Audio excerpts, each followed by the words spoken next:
So what if I told you that one of the most important people in the entire Bible, a man who literally saved nations, doesn't even have a tribe named after him? I know, it sounds impossible. But when you look at that famous list of the 12 tribes of Israel, his name just isn't there. Okay, let's get into this. This is the big question, right? The puzzle we're going to solve today. Why is there no tribe of Joseph? Was he just forgotten? Or maybe overlooked? Or is there something way deeper going on here? A kind of hidden story that most of us just completely miss. And here's why this is so baffling.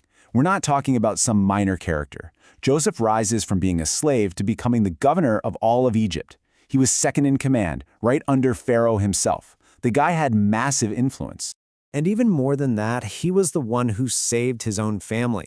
The very family that would grow into the nation of Israel. He rescued the fathers of all 12 tribes from this horrible famine. So for his name to be missing from that list, it just feels like a huge contradiction. All right, let's dive into our first section, a biblical mystery.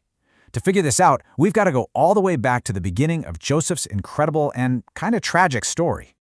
So Joseph was the 11th son of Jacob, but he was the clear favorite, and that special robe his dad gave him was basically a giant sign of it. Well, this favoritism sparked some serious jealousy in his 10 older brothers, so they conspired against him, sold him off as a slave, and then ran back to their dad with a total lie, letting Jacob believe his favorite son was dead. And this line right here, this is a quote from Joseph, spoken years later to those same brothers. It really sets the stage for everything. It's the theme of his whole life. What looked like a random, terrible tragedy was actually part of a much, much bigger plan. Okay, now for section 2, governor of Egypt. This is where Joseph's story takes an unbelievable turn, a wild climb from his absolute lowest point. What's so wild is the pattern here. I mean, look at this. He starts out as a slave, but he's actually doing really well. Then, boom, he's falsely accused and thrown into prison. You'd think that's the end, but nope. It's in prison that his special gift for interpreting dreams gets noticed, and that talent takes him straight to Pharaoh. He explains this dream about a coming famine, and just like that, he goes from prisoner to governor. It's unreal. And Joseph's plan, his wisdom, it didn't just save Egypt. He saved the entire region from starving. And this, of course, led to the most dramatic family reunion ever. His own brothers, the very ones who sold him, show up in Egypt begging for food, only to find out that the brother they betrayed is now the powerful guy in charge of whether they live or die. And this is it. This brings us to the real heart of the mystery, the section that has the answer, the double blessing. This is where we solve the puzzle of the missing tribe. So, while he was in Egypt, Joseph got married and had 2 sons, and their names are so important they really tell his story. Manasseh means he could finally forget all the pain from his past, and Ephraim means he found a new, purposeful life, even in the place where he suffered. Now remember those 2 names, they're the whole key. Years go by, and on his deathbed, their grandpa Jacob says something that must have shocked everyone in the room. He officially adopts his own grandsons, Ephraim and Manasseh. He raises them up to the same status as his own sons, making them equals with their uncles. But why? Why would he do that? Well, the answer is all wrapped up in this ancient tradition, the double inheritance.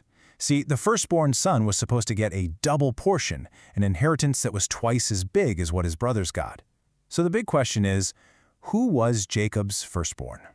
So Jacob's actual firstborn son was Reuben, but Reuben had messed up pretty badly years earlier and lost that right. So Jacob transferred that special birthright, the right to the double portion, over to his favorite son, Joseph. And here's the genius of it. How do you give one son a double inheritance? Well, you give him 2 shares. By adopting Joseph's 2 sons, Jacob gave Joseph's family line 2 portions of the inheritance. So you see, Joseph's tribe wasn't erased, it was actually honored and elevated. It was doubled. So yeah, Joseph wasn't forgotten at all. He was honored in a totally unique way.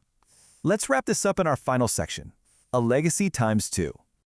Okay, I know what you're thinking. Wait a second, if you've got the 11 other brothers, and then you add Ephraim and Manasseh, doesn't that make 13 tribes, not 12?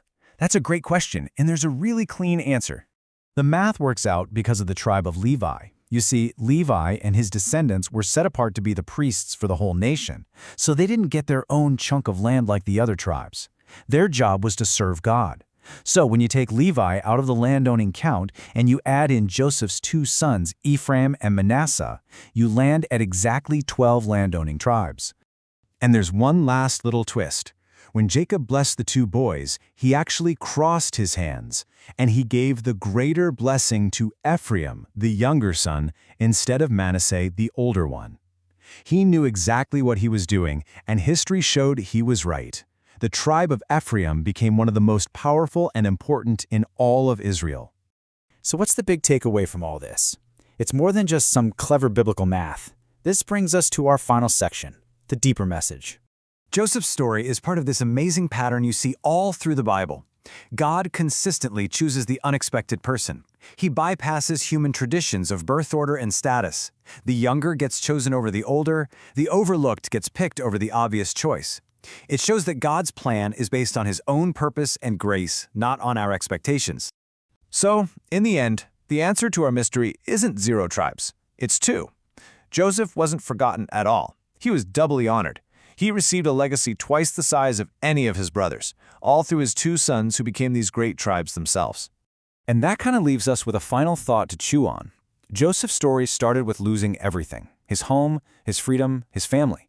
But it ended with a double gain. It just makes you wonder, what if the greatest legacies we build aren't about clinging to what we think we're supposed to have, but about embracing the unexpected blessings that can grow out of our toughest times?